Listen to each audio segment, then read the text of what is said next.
It was so interesting for myself that I think it's going to be super, super interesting for you guys as well. Obviously, you all don't know what's going on behind the scenes and how this show was made. Everyone was very secretive about it. Everyone was escorted to their own cars. We had to give our phones. Each one of us had a shadow. It's our shadows taking us. Sometimes we would also get letters that the innocents get.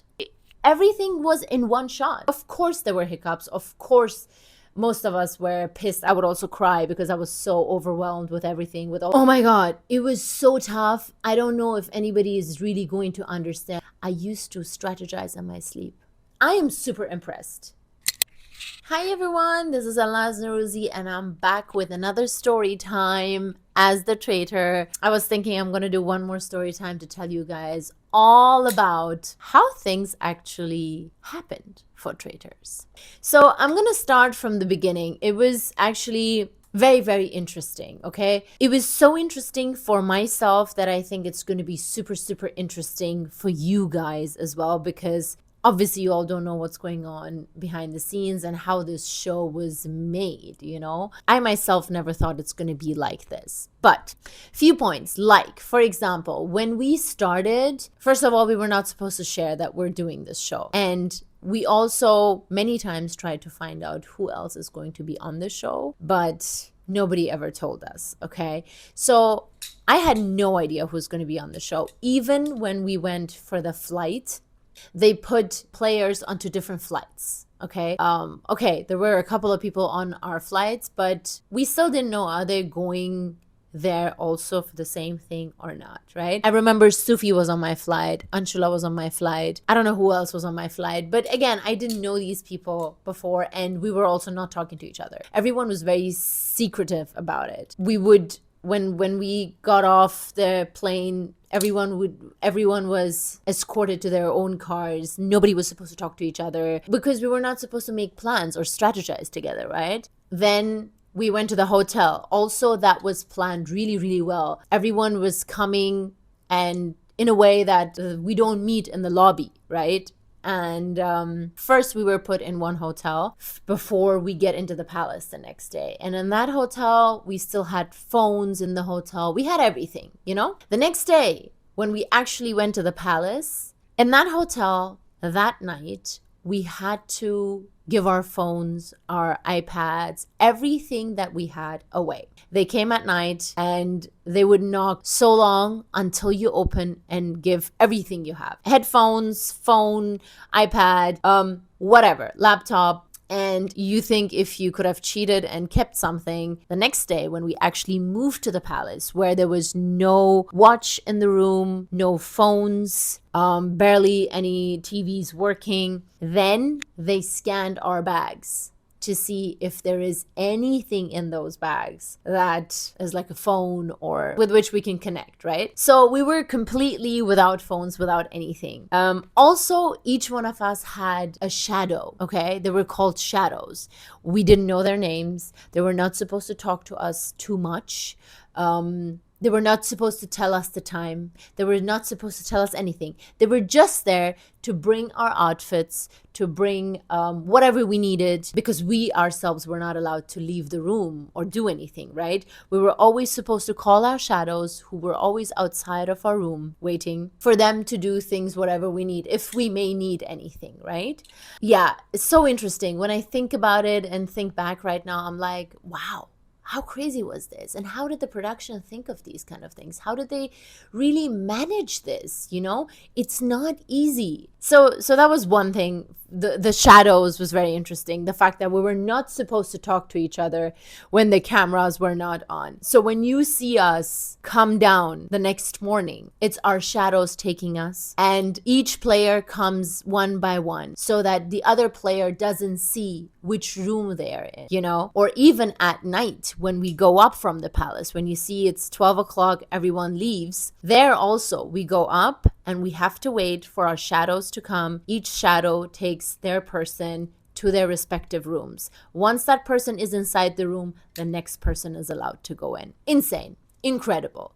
Loved it. So well planned, right? In between, people thought they had become really smart and, oh, I heard this one's voice, so I think this person is opposite me, this person's room is opposite me, that other person's room, they're so loud at night, probably they're the traitors. So I think when the production got to know that all of this is happening, mid-game, they got us to change all of the rooms. So we changed rooms. Again, nobody knew who is where. I then got a room that was very close to the tower, the Traitors tower, so that it's easier for me to get there, because every time at night when we would have to come out, first of all, there were wind chimes on our doors so that nobody opens the door, because the minute you open the door, then they would hear the wind chime and go to that door and make sure that they don't look outside. And also, you know, those holes where you can look out, they would always cover them when we would cross the rooms, you know, so that nobody sees who's crossing. As much as we were covered in those cloaks, but at the end of the day, with the heights, you can make out who is a traitor, right? Or with my nails, like I would try and cover myself completely. And when you put that cloak, you can barely see where you're walking. So you only look down, and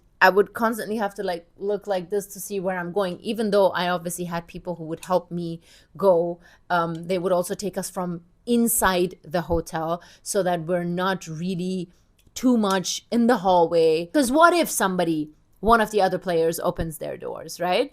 Even though that was very well taken care of and nobody would really come out of the rooms because they were also so exhausted at night, like us traitors too. Yeah, so they would take us to the tower, and even there we would always talk like this so that nobody hears us, because we're still outside of the hotel. It's right there, and there are windows and people could just see us. So me and Purav would constantly talk like this, even to production. Even though production never told us what to do, even if we had questions, they would just be like, we can't tell you. This is your game. Yeah, we had to be very, very careful, honestly. It was tough. Another thing that was really, really interesting is that we, as the traitors, every time we would go for our video diaries, sometimes we would also get letters that the innocents get, so that we see those letters, we read those letters, and we know exactly what kind of letter it is, because sometimes the innocents would come and be like, oh, we got this letter and this and that. So we should also be aware and not be like, oh, we didn't get it.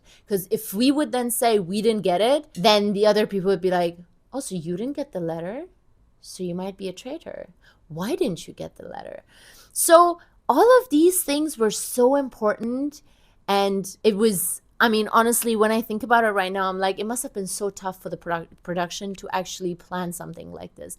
Planner of the secret missions, all of the missions, plan them so well, and make sure that they're executed so well. Because it's not like shooting a movie where you're like, oh shit, this didn't work out, cut, let's do it again. We didn't have that. Everything was in one shot. If it didn't work out, then it would have been bad, because we can't go back and do it again.